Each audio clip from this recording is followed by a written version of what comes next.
நேயர்கள் அனைவருக்கும் புத்தம் புது காலை வணக்கம். ஸோ நம்ம புத்தம் புது காலை ஷோவில் பார்த்தீங்கன்னா தொடர்ந்து கொஞ்ச நாளாகவே நம்ம வந்து ஹியூமன் பாடியில் இருக்கிற ஃபேக்ட்ஸ் பற்றி தான் பார்த்துட்டு இருக்கோம். அண்ட் அது மட்டும் இல்லாமல் ஹியூமன் பாடியில் இருக்க இயரோட ஃபேக்ட்ஸ் பற்றி தான் பார்த்துட்டு இருக்கோம். ஸோ இன்றைக்கும் அதை பற்றி தான் நிறைய விஷயம் டிஸ்கஸ் பண்ண போகிறோம். அதுக்கு முன்னாடி வாங்க நம்ம ஷோக்குள்ளே போகலாம்.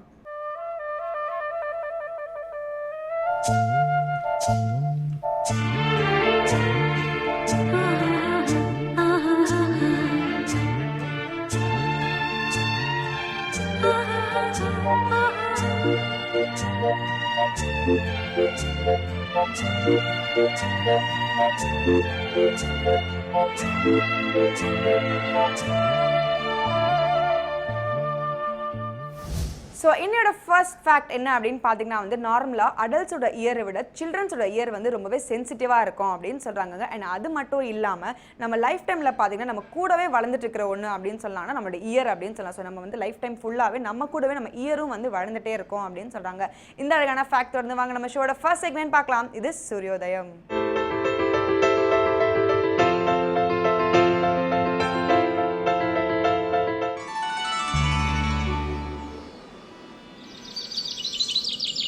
இன்று 10/2/2017 வெள்ளிக்கிழமை, துன்முகி வருடம் தை மாதம் 28ஆம் தேதி. இன்று சூரியோதயம் 6:22க்கு. ராகு காலம் காலை 10:30 மணி முதல் 12 மணி வரை. யமகண்டம் மாலை 3 மணி முதல் 4:30 மணி வரை. குளிகன் காலை 7:30 மணி முதல் 9 மணி வரை. திதி பௌர்ணமி. நட்சத்திரம் ஆயில்யம். சுப ஓரைகள் காலை 6 மணி முதல் 9 மணி வரை, காலை 10 மணி முதல் 11 மணி வரை, பகல் 1 மணி முதல் 4 மணி வரை, மாலை 5 மணி முதல் 6 மணி வரை. சந்திராஷ்டமம் தனுசு ராசிக்கு. ஸோ அடுத்த ஃபேக்ட் என்ன அப்படின்னு பார்த்தீங்கன்னா வந்து நார்மலாக நம்ம வந்து இருக்கும்போது நம்ம கேட்டுட்டு இருக்க சவுண்ட்ஸால் ப்ரொடியூஸ் ஆகிற வேக்ஸ் பார்த்தீங்கன்னா வந்து ரொம்பவே நார்மலான ஒரு வேக்ஸ் தான் அப்படின்னு சொல்கிறாங்க. இதுவே வந்து சடனாக நம்ம பயப்படுறோம் அப்படின்னு பார்த்தீங்கன்னா அப்போ ப்ரொடியூஸ் ஆகிற வேக்ஸ் வந்து நார்மலாக இருக்கிறத விட ரொம்பவே ஜாஸ்தியாக வந்து நம்ம வேக்ஸ் வந்து அந்த காது யூஸ் பண்ணோம் அப்படின்னு சொல்கிறாங்க. இந்த காரண ஃபேக்ட் வந்து அடுத்ததாக நம்ம என்ன பார்க்க போகிறோம் அப்படின்னு பார்த்தீங்கன்னா லலிதாம்பிகைக்கு 1000 பேர்கள் இருக்குது. அந்த பேர்களுக்கான காரணங்களையும் சோஸ்திரங்களையும் சொல்கிறதுக்காக இலக்கமேகம் ஸ்ரீனிவாசன் வெயிட் பண்ணிட்டு இருக்காரு. அங்கே பார்க்கலாம். இது ஸ்ரீ லலிதா சஹஸ்ரநாமம்.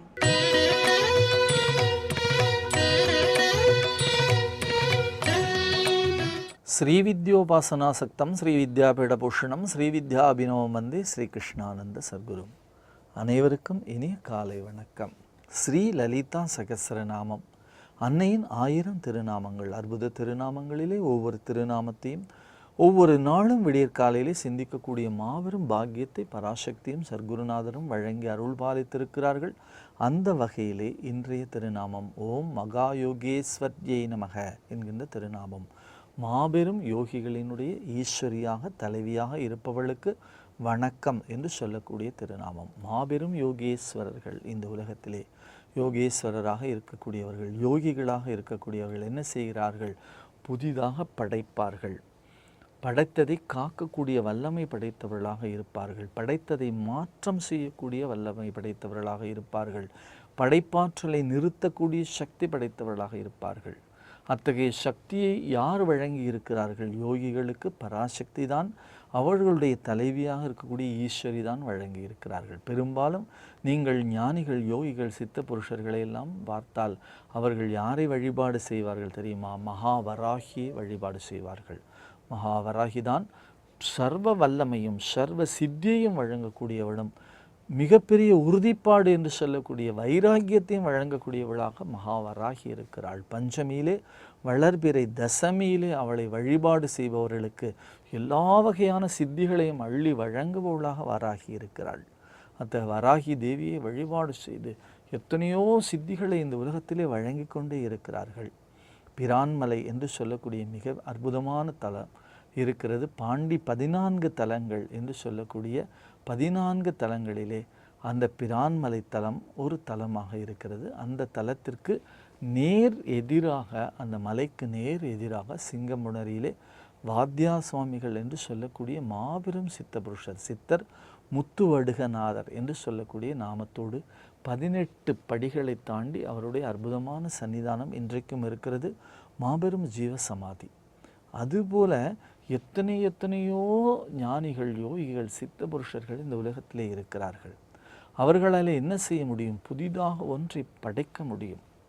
இறந்து போய் கிடக்கக்கூடிய எத்தனையோ பேரை உயிர்ப்பித்திருக்கக்கூடிய ஆற்றல் சித்தர்களுக்கு இருக்கிறது. அவர்களை மீண்டும் உயிர்த்தெழச் செய்வார்கள். அவர்களை உயிர்த்தெழச் செய்து வாழ வைக்கக்கூடிய வல்லமை. எல்லாரையும் அப்படி செய்வார்களா என்று கேட்டால் எல்லாரையும் அப்படி செய்ய மாட்டார்கள். அவர்களுக்கு அந்த கருணை, இரக்கம், அவர்களுடைய வாழ்க்கையினுடைய விதி, அவர்கள் வாழ்ந்த உண்மையான வாழ்க்கை சூழல், அந்த ஆத்மாவினுடைய புண்ணியம், இவற்றையெல்லாம் கணக்கில் எடுத்துக்கொண்டு அதுபோல கோடியிலே ஒருவருக்கு அப்படி செய்வார்கள். எல்லா சித்தர்களும் அப்படி எல்லோரையும் உயிர்ப்பித்து விட்டார் என்று சொன்னால் இந்த பிரபஞ்ச இயக்கம் இருக்கிறதே அதற்கு முரணாக மாறிப்போய்விடும் என்பதனாலே அப்படி செய்ய மாட்டார்கள். அவர்களை முழுமையாக சரணாகதி அடைபவர்களை அந்த மாதிரியான தன்மையிலே அவர்கள் மாற்றி அருள்பாலிக்கின்றார்கள். புதிதாக படைப்பதும், படைப்பதை மாற்றுவதும், படைப்பாற்றலை நிறுத்தக்கூடிய சக்தியுமாக இருக்கிறது. இன்றைக்கும் நாம் சைவத்திலே எண்ணி எண்ணி வியந்து போகின்றோமே. ஞானசம்பந்த பெருமான் எலும்பும் சாம்பலுமாக இருந்த உயிரற்ற வஸ்துவை உயிரான பெண்ணாக நேரே நிறுத்தினாரே நம்முடைய திருமயிலாப்பூர் தலத்திலே. மண்ணினில் பிறந்தார் பெரும்பயன் மதிசூடும் அண்ணலார் அடியார் நமக்கு அமுது செய்வித்தல் கண்ணினால் அவர் நல் பெருவிழா கண்டு ஆறுதல் உண்மையாம் எனில் உலகோர் முன் வருக என உரைத்தார் என்று செக்கிழார் பெருமான் ஞானசம்பந்த பெருமான் பாடியதை சொல்லுவார். மட்டிட்ட புன்னையன் காணன் மடமையிலே கட்டிட்டங்கொண்டான் கபாலீச்சரம் அமர்ந்தான் ஒட்டிட்ட பண்பின் உருத்திர பல்கணத்தார்க்கு அட்டிட்டல் காணாதே போதியோ பூம்பாவாய் என்று பாடினார். கருஞ்சோலை சூழ்ந்த கபாலீச்சரம் அமர்ந்தான் பெருஞ்சாந்தி காணாதே போதியோ பூம்பாவாய் என்று 10வது பாடலை பாடியவுடனே ஒரு குழந்தை 10 மாதத்திலே எப்படி வெளியே வருகிறதோ அப்படி சிவநேச செட்டியார் கரங்களிலே இருந்த மண் கலசத்திலே இருந்த எலும்பும் சாம்பலும் உயிரற்ற வஸ்து அப்படியே உடைந்து அழகான பெண்ணாக பூம்பாவையாக அங்கம்பூம்பாவையாக வெளியிலே வந்தாள் என்று சொன்னால் ஞானசம்பந்த பெருமான் எத்தகைய சித்தராக இருந்திருக்கிறார் என்று நாம் புரிந்து கொள்ள வேண்டும். ஒரு தமிழ் பாடலாலே உயிரற்ற பொருளை உயிருள்ள பெண்ணாக நமக்கு நடத்தி காட்டியிருக்கிறார். எம்பெருமான் மகா யோகேஸ்வரன் என்று சொல்லக்கூடிய சிவபெருமானே தன்னுடைய சன்னிதானத்தை திருப்பி மேற்கு நோக்கி பார்த்து கொண்டிருக்கிறான் இன்றைக்கும் என்று சொன்னால் அத்தகைய அதிசயத்தை ஞானசம்பந்த பெருமான் செய்தார். பெரிய திருநாவுக்கரசை நாகம் தீண்ட அந்த நாகம் தீண்டிய சிறுவன் இன்றைக்கு ஆகான் என்று சொன்னவுடனே பரவாயில்லை ஒதுங்குங்கள், அவனை நான் காப்பாற்றுகின்றேன் என்று சொல்லி எம்பெருமானுடைய திருச்சன்னிதானத்திலே கொண்டு சென்று அங்கே வைத்து ஒன்றுகொலாம் என்ற திருப்பதிகத்தை பாடி பாம்பு தீண்டி இறந்த சிறுவனை மீண்டும் பிழைக்க வைத்த மிகப்பெரிய அதிசயத்தை அப்பர் பெருமான் நிகழ்த்தி காட்டினார் அல்லவா. 7 ஆண்டுகளுக்கு முன்னாலே ஒரு ஊரணியிலே குளிக்கச் சென்றார்கள் 2 சிறுவர்கள். அதிலே ஒரு சிறுவனை முதலை விழுங்கி உயிரோடு விழுங்கி விட்டது. அவன் இறந்து போனான். 7 ஆண்டுகள் கழித்து அவிநாசி என்று சொல்லக்கூடிய அற்புதமான தலத்திற்கு சுந்தரமூர்த்தி சுவாமிகள் எழுந்தருளுகிறார்கள். ஒரு வீட்டிலே மங்களமான ஒலி, இன்னொரு வீட்டிலே அழுகை சப்தம். நாம இருந்தால் மங்கள ஒலி வீட்டிற்குத்தான் செல்வோம். ஆனால் யோகிகள், ஞானிகள், சித்த புருஷர்கள், அவதார புருஷர்கள் எல்லாம் கருணை மிக்கவர்களானால் ஏன் அழுகிறீர்கள் என்று கண்ணீரை துடைப்பதற்கு சொல்லுகிறார்கள். எதிர் வீட்டிலே இருந்த சிறுவனும் எங்கள் வீட்டிலே இருந்த சிறுவனும் ஒரே நேரத்திலே தான் பிறந்தார்கள், வளர்ந்தார்கள். இன்றைக்கு அவன் இருந்தால் அவனுக்கும் நாங்கள் உபநயனம் செய்து மகிழ்ந்திருப்போம். ஆனால் 7 ஆண்டுகளுக்கு முன்னாலே அந்த சிறுவனை முதலை விழுங்கி விட்டது, வருத்தத்தோடு இருக்கிறோம் என்று சொன்னார்கள். சுந்தரமூர்த்தி சுவாமிகள் நேரடியாக அந்த குளத்திற்கு அந்த பெற்றோரை அழைத்து சென்றார்கள். அழைத்து சென்று எம்பெருமானை பார்த்து அற்புதமான திருப்பதிகம் பாடுகிறார். கரைக்கான் முதலையை பிள்ளை தரச் சொல்லு காலனையே என்று பாடுகிறார். பாடி அடுத்த கணம் ஊரணியிலே தண்ணீரே இல்லை, மிகப்பெரிய மழை பொழிகிறது, ஊரணியிலே நீர் நிறைகிறது. நீர் நிறைந்த அந்த ஊரணிக்குள்ளாக முதலை வருகிறது. முதலையின் வாயிலிருந்து அந்த மதலை வெளியே வருகிறது. 7 ஆண்டுகள் கழித்து அந்த சிறுவன் 7 ஆண்டுகளுக்கு முன்னாலே உள்ளே போனதை தவிர்த்து 7 ஆண்டுகள் கழித்து வளர்ந்த சிறுவனாக அவிநாசி திருத்தலத்திலே எம்பெருமானுடைய பேரருளினாலே சுந்தரமூர்த்தி சுவாமிகள் 7 ஆண்டுகள் கழித்து முதலையின் வாயிலிருந்து ஒரு குழந்தையை வெளியிலே கொண்டு வந்தார் என்று சொன்னால் அந்த சித்தியை எப்படி நாம் வியந்து சொல்லுவது? அந்த மிகப்பெரிய அதிசயத்தை நாம் எப்படி புகழ்ந்து சொல்லுவது? எவ்வளவு பெரிய அதிசயத்தை, எவ்வளவு பெரிய விஷயத்தை அவர்கள் நிறைவேற்றி இருக்கிறார்கள். அவர்கள் எல்லாம் ஈசன் செயல் என்று எல்லாவற்றையும் பராசக்தியினுடைய பரங்கருணை என்று சொல்லிவிட்டு போனார்கள். ஆனாலும் அத்தனை அதிசயங்களை நிகழ்த்தி கொண்டே இருந்தார்கள். அந்த சன்னிதானத்திலே அவ்வளவு அதிசயங்கள் நடந்தது. ஞானசம்பந்தருடைய வரலாற்றை எடுத்துக்கொண்டால் எத்தனையோ அதிசயங்களை தொடர்ச்சியாக அவர் அந்த 16 ஆண்டுகளுக்குள்ளாக நிகழ்த்தி இருக்கிறார். அப்பர் பெருமான் நிகழ்த்தி இருக்கிறார். சுந்தரமூர்த்தி சுவாமிகள் நிகழ்த்தி இருக்கிறார். மாணிக்கவாசக பெருமான் ஊமையாக இருந்த பெண்ணை பேச வைத்த அதிசயத்தை செய்தார். எத்தனையோ அதிசயங்களை செய்தார். இறைவன் அவருக்காக எத்தனையோ அதிசயங்களை செய்தார்கள். அப்படி யோகிகள் இருக்கிறார்கள், யோகிகள், ஞானிகள், சித்த புருஷர்கள் எத்தனையோ அதிசயங்களை நிகழ்த்தி கொண்டே இருக்கிறார்கள். யோகி ராம் சுரத்குமாருடைய சன்னிதானத்தில் நிகழ்ந்த அதிசயங்கள், பகவான் ரமண மகர்ஷியினுடைய சன்னிதானத்தில் நிகழ்ந்த அதிசயங்கள், சேஷாத்ரி சுவாமிகளுடைய அதிசயங்கள் என்று திருவண்ணாமலையில் எடுத்துக்கொண்டால் எத்தனை யோகிகள், ஞானிகள், சித்த புருஷர்கள், குகை நமசிவாயர், குரு நமசிவாயர் என்று சொல்லி எல்லா சித்தர்களும் அதிசயங்கள் செய்கிறோம் என்று உலகத்திற்கு அவர்கள் சொல்ல வேண்டிய அவசியமில்லை. அவர்கள் சன்னிதானமே அதிசயங்களை நிகழ்த்தும், எதை வேண்டுமானாலும் செய்து காட்டும். அப்படித்தான் அதிசயங்களை எல்லா யோகிகளும் செய்து கொண்டே இருக்கிறார் என்று சொன்னால் அந்த யோகிகளுடைய ஹிருதயத்திலே யார் இருக்கிறார்கள்?